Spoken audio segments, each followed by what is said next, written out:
But one of the things that I'm most interested in is how these rivalries will play out on the field, because we have some Conference USA ties with Larry Fedora, Skip Holtz, and Kevin Sumlin. But you had Bart Andrus on your staff, the head coach for the Philadelphia Stars, who's also, I think, got a little bit of a leg up on you guys in that he drafted a quarterback he's familiar with and won a spring league championship with. Can you talk, please, just a little bit about your relationship with Coach Andrus and just what a job he has done to get himself in this position? Yeah, I will. It actually, our relationship goes back a little further than just being on my staff. Bart actually was my Pop Warner quarterback. So when I put the plastic on and looked out that face mask, like every kid does for their first time, and everyone remembers that moment when I did it.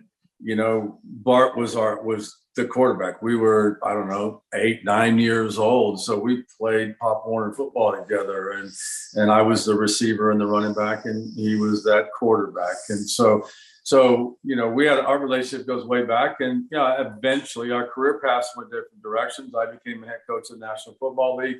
He was battling and just needed a break. And he became the NIAI Coach of the Year at a small school in Montana, and I gave him an opportunity on my staff. And so, you know, we go way back. And to your point, RJ, yeah, I mean, I have an idea what to expect out of Kevin and maybe out of Mike and out of Todd. Todd and I mean, real quickly, I mean, Todd was the head coach of the Kansas City Chiefs. I was the head coach of the Tennessee Titans. I took my team in there. And it's the first time in a long time in the NFL where a team had 2 100-yard rushers in the same game.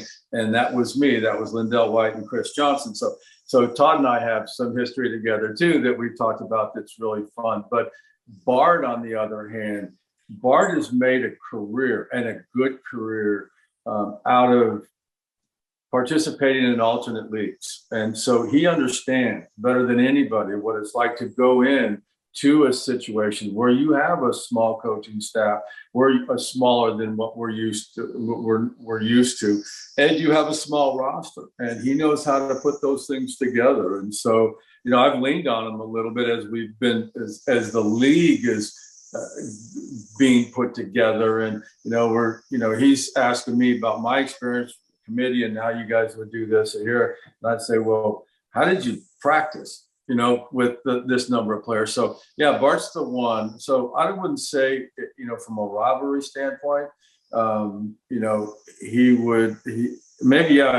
think I'm going to take that back. Yeah. He's the one I want to beat right off the bat. So I'm going to beat them all. And I'm going to beat the ones in my division twice, and we'll just see what happens. And I'm not gonna,